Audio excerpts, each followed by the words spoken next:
शिव जी को आप 5 जगह पर जल चढ़ाते हो, थोड़ा ध्यान देना कथा पर। शंकर भगवान को 5 जगह पर आप जल चढ़ाते हो। मान लो अगर कोई विषम परिस्थिति है और आपको लग रहा है कि मेरा ये काम बाबा को कर देना चाहिए, ना जाने क्यों अटक रहा है, मेरे भोलेनाथ जी को मेरा ये काम कर देना चाहिए, ना जाने क्यों अटक रहा है, तो जो जो जगह पर आप जल समर्पित करते हो, जिस जिस जगह पर आप जल समर्पित करते हो, जैसे गणेश जी की जगह पर जल समर्पित करते हो, सबको मालूम है ना, स्थान तो सबको मालूम है ना गणेश जी का। जैसे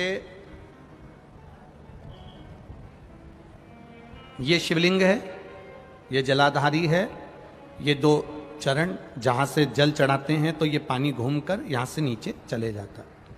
अब जरा समझिएगा, आप जब शंकर जी के मंदिर, आपको लगे कि हमारा ये कार्य हो जाना चाहिए, ये कार्य हो क्यों नहीं रहा, आखिर मैं इतने दिन से लगी हूं, ये काम क्यों नहीं हो रहा, सबके काम हो रहे हैं, मेरा क्यों नहीं हो रहा, तो विश्वास रखकर 5 सोमवार, 6 सोमवार, 7 सोमवार इसको कर कर देखिएगा। गणेश जी का स्थान जहां से पानी बहता है उसके सीधे हाथ पर, वहां पर एक बेलपत्र समर्पित कर कर थोड़ा सा जल वहां समर्पित करिए। षडानंद कार्तिकेय का स्थान, एक बेलपत्र समर्पित कर कर थोड़ा सा जल वहां समर्पित करिए। अशोक सुंदरी का स्थान, थोड़ा सा जल समर्पित करने से पहले एक बेलपत्र, फिर जल। 3 स्थान। चौथा मां पार्वती जी का हस्त कमल, एक बेलपत्र समर्पित कर कर जल चारों तरफ चढ़ाने के बाद में 5वां शिवलिंग के ऊपर बेलपत्र समर्पित कर कर पूर्ण जल शंकर को समर्पित कर देना। ये 5 स्थान का चढ़ा हुआ जल आपके जो काम अटक रहे हैं, जो कार्य में आपको तकलीफ आ रही है, आप बाबा को बस एक बेलपत्र और एक लोटे जल में से 5 स्थान पर जल समर्पित करने पर आप तुरंत 2 महीना भी नहीं लगेगा, मेरा विश्वास कहता है 15 या 20 दिन में बाबा उसको स्वीकार करेंगे। 15 से 20 दिन। पहला जल कहां चढ़ाना है, जम के बोलो जरा, गणेश जी वाला स्थान। दूसरा कार्तिकेय वाला स्थान। अब इसको समझ लेना आप अच्छे से, हम ये नहीं कह रहे हैं कि तुम गणेश जी की मूर्ति पे चढ़ाओ, हमने ये नहीं बोला। हमने ये भी नहीं बोला कि कार्तिकेय जी की मूर्ति पे जल चढ़ाओ, हमने ये भी नहीं बोला कि माता पार्वती जी की मूर्ति पे जल चढ़ाओ। आप तो जो शिवलिंग रखा हुआ है और जो जलाधारी गोल है उस पे जो शिवलिंग रखा है, जहां से पानी बह रहा है, उसके राइट हैंड में गणेश, लेफ्ट हैंड में कार्तिकेय, बीच में अशोक सुंदरी, पार्वती जी का स्थान, हस्तकमल और ये शिवलिंग। आपको गणेश जी के ऊपर जाकर जल नहीं चढ़ाना, आपको कार्तिकेय के ऊपर जाकर जल नहीं चढ़ाना, आपको देवी जी के ऊपर जल नहीं चढ़ाना, आपको तो केवल शिवलिंग की जलाधारी पर और शिवलिंग पर जल चढ़ा। पहला स्थान बोलते जाओ जम के, केवल जल नहीं, बेलपत्र फिर जल। दूसरा कार्तिकेय, तीसरा अशोक सुंदरी, चौथा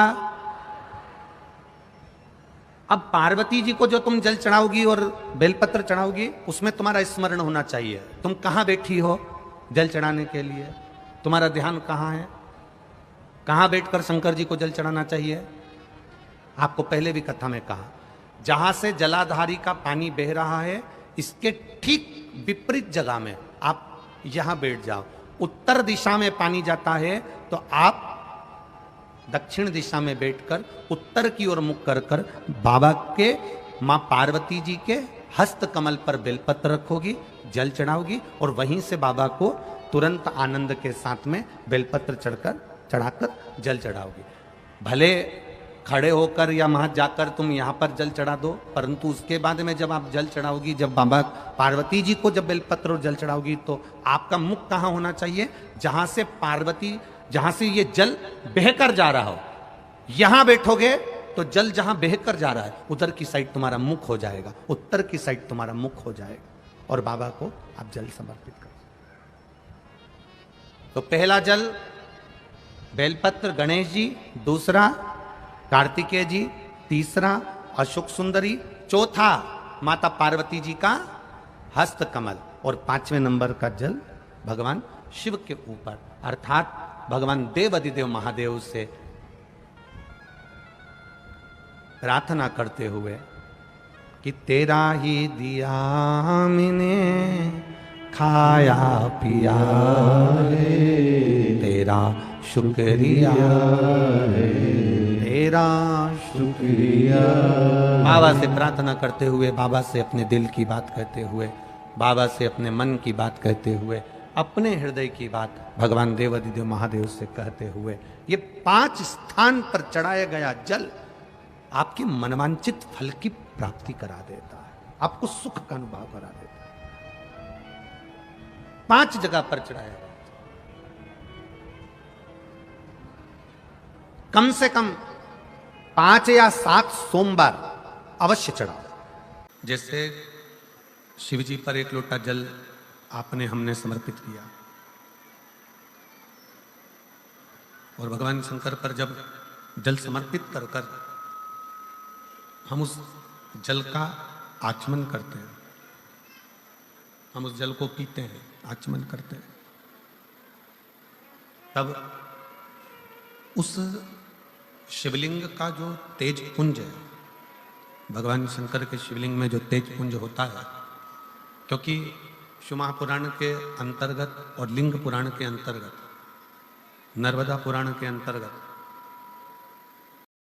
हमेशा कही गई है कि चाहे घर में जो शिवलिंग हो वो, चाहे तुम्हारे घर के पास में जो मंदिर हो उसमें जो शिवलिंग हो वो, या 12 ज्योतिर्लिंग, उपलिंग, ये जितने भी शिवलिंग विराजमान हैं, ये जितने भी शिवलिंग विराजित हैं, इन शिवलिंग पर जब हम जल चढ़ाकर उस जल का आचमन करते हैं, तो उस शिवलिंग की जो ज्योति होती है, शिवलिंग की जो ऊर्जा होती है, शिवलिंग की जो एनर्जी होती है, शिवलिंग का जो बल होता है, वो बल हमारे भीतर भी उतरता है और हमारे रोगों को निवारण करता जाता है, हमारे दुखों को निवारण करता जाता है, हमारे कष्टों का निवारण करता जाता है, हमारे दुख, हमारी तकलीफें, हमारा कष्ट अपने आप समाप्त होते चले जाता है। 3 स्थान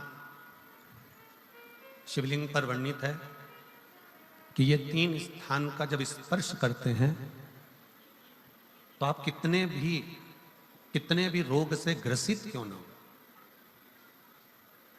आप कितने भी रोग से घिरे क्यों ना हो, 3 स्थान का स्पर्श करने से आपको एक अलग से ऊर्जा प्राप्त होती है, और आपके शरीर में कितना भी कंपन हो रहा हो, कितनी भी कमजोरी हो रही हो, कितना भी दर्द हो रहा हो, कितना भी कष्ट हो रहा हो, 3 स्थान शिवालय में शिवलिंग के जगह पर बताए गए हैं, उन स्थानों का स्पर्श करने से शरीर में एक ऊर्जा आती है, शरीर में एक बल उत्पन्न होता है, एक ऊर्जा आती है, शरीर के अंतर्गत एक ऊर्जा का संचार होता रहता है। अब उस शिवलिंग को अपन समझें, सभी लोग जरा स्मरण करेंगे। शिवलिंग के अंतर्गत 3 स्थान ऐसे बताए गए हैं जो हमारे को एक बल देते हैं, हमारे भीतर की एक ऊर्जा उत्पन्न करते हैं। हमारे अंदर कितनी भी कमजोरी होगी, अगर आपने वो 3 स्थान पर हाथ का स्पर्श कर कर पंचाक्षर मंत्र नमः शिवाय, या षडाक्षर मंत्र ओम नमः शिवाय, या श्री शिवाय नमस्तुभ्यम का स्मरण किया है, तो वो स्थान का स्पर्श करते ही आपके अंदर एक ऊर्जा, एक एनर्जी, एक बल आपके अंतर्गत आता चले जाएगा, एक ऊर्जा आपके अंतर्गत आती चली जाएगी। 3 स्थान, पहला जो ये जलाधारी बनी हुई है, ये जो गोल जो भाग आता है, जलाधारी में जो भी गोल भाग है, वो गोल भाग का हाथ से स्पर्श करना, अर्थात जो माता जी का हस्त कमल है, पार्वती जी का, वो जो गोल जलाधारी है जिस पे शिवलिंग रखा हुआ है, वो गोल जला, ये जो चरण है जहां से पानी बहकर जाता है उस स्थान पर नहीं, जहां गोल भाग है उस गोल भाग पर अपने सीधे हाथ का स्पर्श करना और श्री शिवाय नमस्तुभ्यम का जाप या पंचाक्षर मंत्र या षडाक्षर मंत्र ओम नमः शिवाय का जाप करना, पहला। दूसरा स्थान, जहां से पानी बहकर जा रहा है उस स्थान का पानी जहां से बहकर नीचे गिरता है वो भाग पर अपने हाथ का स्पर्श, जहां से पानी बहकर नीचे गिरता है, जो जल आप चढ़ाते हो वो जल बहकर जो नीचे की ओर जाता है उसका स्पर्श, और पंचाक्षर या षडाक्षर या श्री शिवाय नमस्तुभ्यम मंत्र का जाप। फिर तीसरा स्थान बताया कि शिवलिंग में किसी भी स्थान पर अपनी हथेली का स्पर्श, केवल हथेली का स्पर्श, उसमें उंगलियों का स्पर्श नहीं, केवल हथेली का स्पर्श, और पंचाक्षर या षडाक्षर या श्री शिवाय नमस्तुभ्यम मंत्र का जाप, ये 3 स्थान ऐसे बताए हैं कि आपके शरीर में अगर बिल्कुल भी इतनी एनर्जी नहीं है कि आप 2 कदम चल सकते हैं, तो शंकर के मंदिर में, शिवालय में जाकर ये 3 स्थान का स्पर्श करिए। मंदिर से जब आप बाहर निकलेंगे तो खुद के बल पर निकलेंगे, कोई आपको उठाने के लिए जरूरत नहीं। आप स्वयं के बल पर निकल सकते, स्वयं के बल पर आगे बढ़ सकते, स्वयं के बल पर अग्रणी हो सकते, स्वयं के बल पर आप आगे निकल सकते हैं। 3 स्थान है जहां व्यक्ति के जीवन के दुख, तकलीफ, रोग, कष्ट अपने आप नष्ट होते चले जाते हैं। तो पहला जो स्थान है वो पार्वती जी का स्थान हस्तकमल, दूसरा कार्तिकेय और गणेश के मध्य में जो अशोक सुंदरी है और कार्तिक गणेश बैठे वहां से जो पानी नीचे की ओर आता है वो स्थान, और तीसरा अपनी हथेली का, शिवलिंग का कोई भी स्थान जहां अपनी हथेली का स्पर्श हो जाए वो स्थान।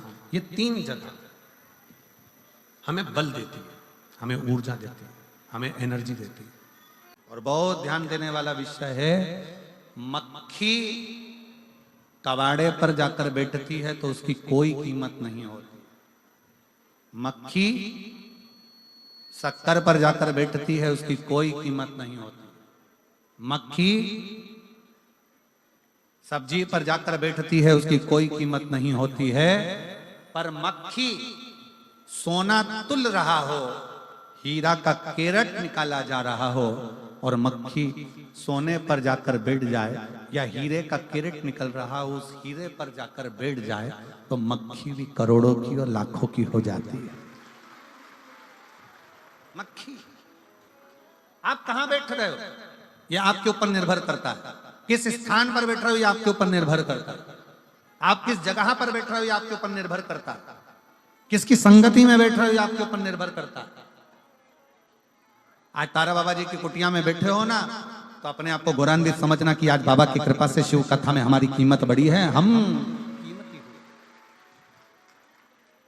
कीमत वाले हुए। शिव कथा कर रहे हैं। देवराज नाम का ब्राह्मण बेलपत्री के वृक्ष के नीचे, बेलपत्र के वृक्ष की छांव में उसके प्राण छूट जाते हैं, और उसके प्राण गए देवराज नाम के ब्राह्मण के। जब प्राण चले गए, भगवान देवाधिदेव महादेव भगवान शिव उसको लेने के लिए स्वयं क्यों आए? एक बेलपत्र की छांव के नीचे एक शंकर का शिवालय, देवालय, और एक अपने गुरु की छांव के नीचे, गुरु की शरणागति में। ये 3 जगह ऐसी है जहां व्यक्ति जब जाकर बैठता है तो उसका कल्याण निश्चित होता ही होता है। कल्याण होता है।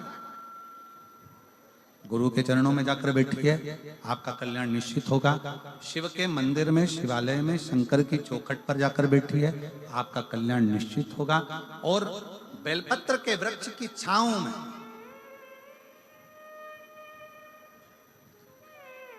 कुछ वृक्ष हमारे सनातन धर्म में, हमारी संस्कृतियों में बताए गए। आंवले का वृक्ष, पीपल का वृक्ष, बट वृक्ष, शमी वृक्ष, बेल वृक्ष, ये कुछ वृक्ष ऐसे हैं जिनकी छांव में बैठने से फल की प्राप्ति होती है। और कहा, अगर जीवन में बहुत तकलीफ हो, बहुत कष्ट हो, बहुत परेशानियां चल रही हो, तो एक बार बेलपत्र की छांव में बैठकर, एकांत में बेलपत्र की छांव में बैठकर भगवान शंकर का स्मरण बड़े प्रेम से करा करो। श्री शिवाय नमस्तुभ्यं, श्री शिवाय नमस्तुभ्यं, श्री शिवाय नमस्तुभ्यं, श्री शिवाय नमस्तुभ्यं, श्री शिवाय नमस्तुभ्यं, श्री शिवाय नमस्तुभ्यं। बेलपत्र की छांव में बैठकर, जैसे ही देवराज नाम का ब्राह्मण बेलपत्र की छांव में बैठा, बेलपत्र के नीचे जैसे ही बैठा, वो बेलपत्र की छांव में उसके प्राण छूट गए। प्राण छूटे, भगवान शंकर नंदी लेकर आए। भगवान शिव नंदी को लेकर पधारे, और जैसे ही भोले बाबा नंदी को लेकर आते हैं, इसको नंदी के ऊपर बिठाते हैं। ये पूछता है, मैंने कौन सा पुण्य करा? अभी जैसे हमने आपसे कहा कि सिरसा वालों का कोई ना कोई पुण्य तो प्रबल है। तारा बाबा जी यहाँ विराज रहे हैं, संत यहाँ विराज रहे हैं, रविदास बाबा तप साधना करे, गुरु नानक देव जी तप साधना करे, तारा बाबा जी तप साधना करे, संतों की भूमि है सिरसा।